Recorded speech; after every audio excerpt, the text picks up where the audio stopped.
Lebih 6,000 keluarga berpendapatan rendah menerima agihan zakat hujung tahun daripada Majlis Ugama Islam Singapura MUIS berjumlah 4.3 juta dolar. Jumlah itu merupakan yang tertinggi pernah dicatatkan setakat ini. Ia juga 16% lebih tinggi berbanding 3.7 juta dolar yang diagihkan tahun lalu. Agihan hujung tahun ini diharap dapat memberi sokongan tambahan kepada penerima zakat MUIS di samping bantuan kewangan bulanan yang mereka terima. Ini lebih-lebih lagi bagi mereka yang mempunyai anak-anak yang bersekolah. Dalam kenyataan media hari ini, MUIS turut mengumumkan kenaikan jumlah bantuan dalam skim rekap.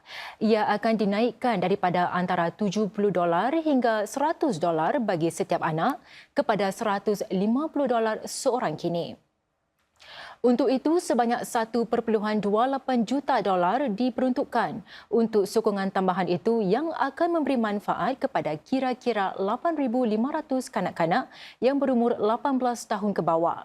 Skim bantuan rekap bertujuan untuk membantu menampung perbelanjaan pendidikan dan pembangunan mereka untuk tahun persekolahan baharu.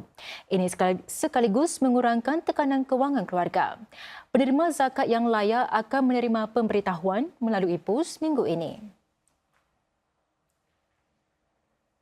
Mulai 1 Januari ini, yuran platform bagi khidmat kereta sewa privat atau teksi iaitu Grab, Gojek, ComfortDelGro dan Tada akan dinaikkan sehingga 50 sen bagi tempahan yang dibuat secara online. Langkah tersebut bertujuan menyokong kos yang timbul ekoran pelaksanaan Akta Pekerja Platform yang baharu. Di bawah akta itu, syarikat pengendali perlu menyediakan perlindungan pampasan kecederaan semasa bekerja serta menambah caruman CPF bagi pekerja lebih mudah. Bagi menampung kos tersebut, syarikat pengendali teksi terbesar Singapura iaitu ComfortDelGro akan menaikkan yuran platform dengan sebanyak 30 hingga 50 sen. Ini bermakna para pengguna akan dikenakan bayaran antara $1 dengan $1.20 berbanding kadar 70 sen sekarang ini. Pengendali terbesar kereta sewa privat Grab pula bakal menaikkan yurannya sebanyak 20 sen menjadi 90 sen bagi setiap perjalanan. Sementara Gojek dan Tada pula akan menaikkan yuran platform masing-masing dengan sebanyak 50 sen mulai 1 Januari. Isu peningkatan kos itu sebelum ini mencetuskan perbahasan hangat di Parlimen semasa Akta Pekerja Platform dibentangkan pada September. Seramai 26 anggota Parlimen pemerintah dan pembangkang bangkit berhujah dengan ramai prihatin bahawa pada akhirnya para pengguna yang akan menanggung peningkatan kos. Menteri Negara Kanan Tenaga Manusia Dr. Koh Poh Koon ketika itu menekankan para pengguna perlu turut memainkan peranan bagi memastikan para pekerja platform mendapat perlindungan tambahan.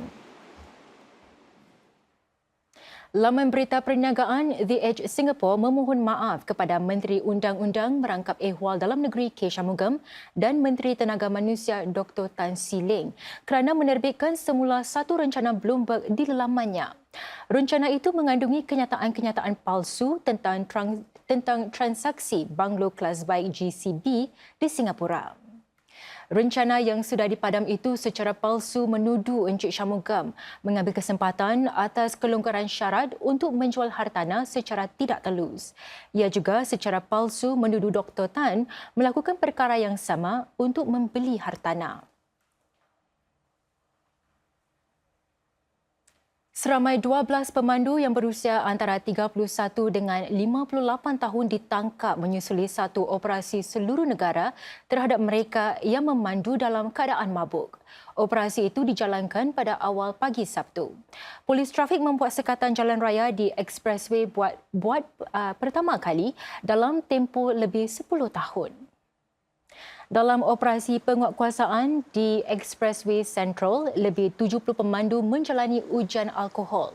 Semasa ujian pernafasan, seorang pemandu didapati mempunyai kesan alkohol yang seganda lebih tinggi daripada had yang dibenarkan. Pemeriksaan yang dijalankan menyebabkan kenderaan beratur panjang di sepanjang CTE. Polis bagaimanapun menjelaskan ketidakselesaan semasa operasi sedemikian tidak dapat dielakkan. Operasi itu dilakukan ekoran bertambahnya kemalangan memandu dalam keadaan mabuk sejak tahun 2022. Lebih 140 kes dicatatkan antara Januari dengan Oktober tahun ini dan 10 daripadanya membawa maut. Bagi mengiktiraf sumbangan Singapura dalam usaha-usaha bantuan selepas tragedi tsunami yang menimpa Aceh, Menteri Kanan Lee Hsien Loong menerima anugerah R. Raniri dari Universiti Islam Negeri R. Raniri di Banda Aceh, Indonesia. Anugerah itu disampaikan semalam menerusi Datuk Bandar Sidisi Tenggara Fahmi Aliman bagi pihak SML. SML merupakan Perdana Menteri Singapura ketika bencana tsunami itu yang merupakan antara yang paling buruk dalam sejarah melanda Asia. Aceh merupakan antara kawasan paling teruk terjejas di tsunami itu. Menurut SML, menerusi kerjasama rapat dengan pemerintah Indonesia, Singapura menghulurkan bantuan dan menyertai usaha-usaha kemanusiaan antarabangsa.